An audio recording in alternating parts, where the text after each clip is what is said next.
অভিনন্দন ও শুভেচ্ছা জানাচ্ছি। আমি আজকে যার কথা না বললেই নাই হয়, আমার বন্ধুবর,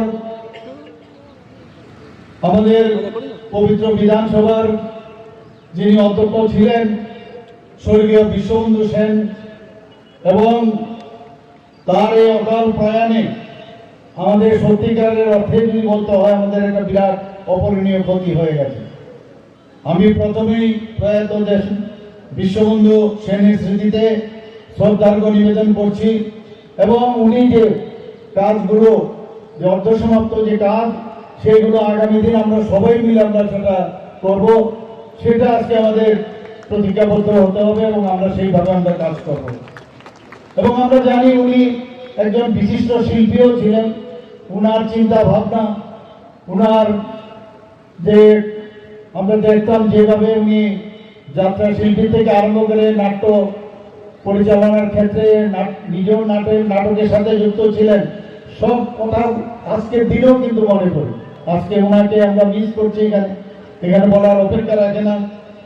এবং উনি এই ধর্মনগরের যে উন্নয়নের জন্য একটা বিরাট স্বপ্ন উনি দেখেছিলেন। প্রায়ই আমাকে ফোন করে বলতেন, আমার এই কাজটা করতে হবে, আমার এই কাজটা দিতে হবে। এবং প্রকৃত পক্ষে উনি যেভাবে ধর্মনগরকে এবং উত্তর জেলাকে যেভাবে ভালোবাসতেন, আমি বিধানসভায় আমি দেখতাম সেই যে ফিলিং, সেটা কিন্তু আমরা দেখতে পেয়েছি সেখানে। আমার পূর্ববর্তী বক্তা অলরেডি বলেছেন যে ধর্মনগরে আমরা কি কি কাজ করেছি আমাদের সরকারের তরফ থেকে। আমি সেই দিকে আমি আর যাচ্ছি না, কিন্তু আমি এতটুকু বলতে পারি, আজকে ট্রেনও যখন আসছে না, আমি আমাদের যিনি রাজ্যসভার সদস্য আমাদের এবং ত্রিপুরা প্রদেশ বিজেপির সভাপতি রাজীব বাবুর সাথে আমি কথা বলছিলাম যে ধর্মনগরকে আমাদের বিশেষ একটা আলাদাভাবে দৃষ্টি দিয়ে এটাকে আরো সুন্দরভাবে কিভাবে সাজানো যায় সেই চিন্তা ভাবনা আমাদের করতে হবে, এবং আগামী দিন নিশ্চিত আমরা সেটা করব। এবং সেটা কথা নয়, কাজের মাধ্যমে আমরা সেটা দেখাতে চাই।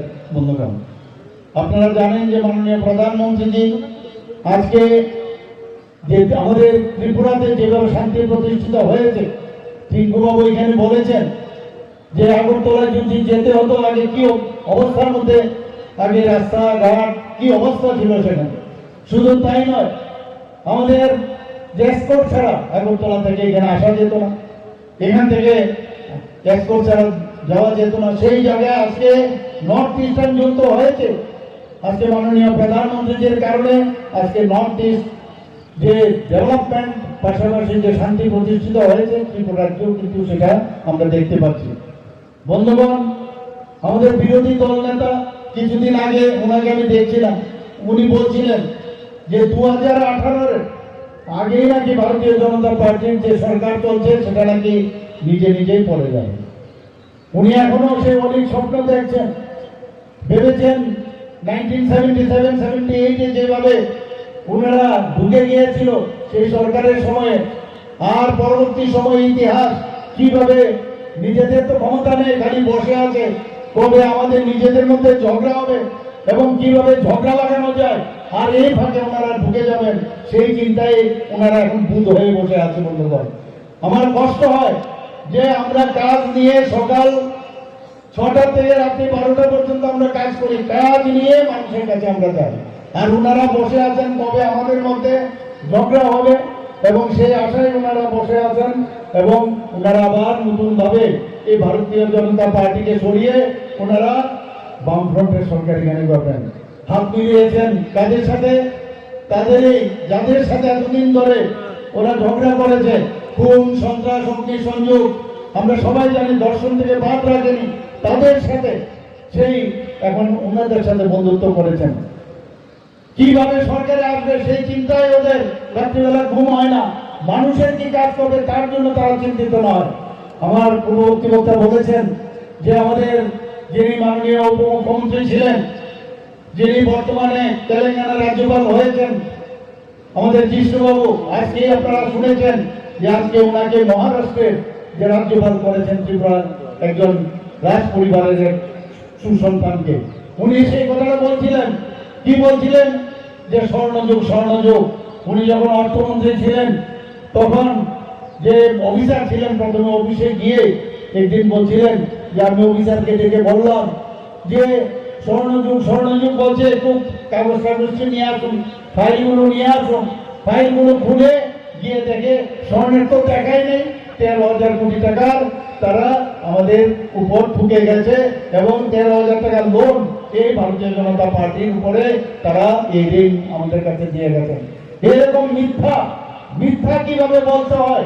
আমি এক জায়গায় বলছিলাম কিছুদিন আগে যে মিথ্যাকে কিভাবে সত্যে পরিণত করা যায় তাদের থেকে শেখার আছে। তো আমি বলেছিলাম যে গোয়েবলসের কায়দায়, আপনারা সবাই জানেন যে গোয়েবল সাহেব, আমরা সবাই জানি যে হিটলারের যিনি পরামর্শদাতা ছিলেন, উনি একটা কথা বলতেন, একটা মিথ্যাকে বারবার বলা যায় তাহলে সেটা সত্য হয়। ওনারা সেই কায়দায় এখনো এই কাজগুলো করছেন। তার কতগুলো গতানুগতিক কথা আছে, জল নাই, রাস্তা নাই, চাকরি নাই, শ্রমজীবী মানুষের কাজ নাই, এই রোজ মুখস্থ করা কতগুলো গুলি আছে। আর তাত্ত্বিক কথা খালি শুনবেন খালি ওনাদের কাছ থেকে।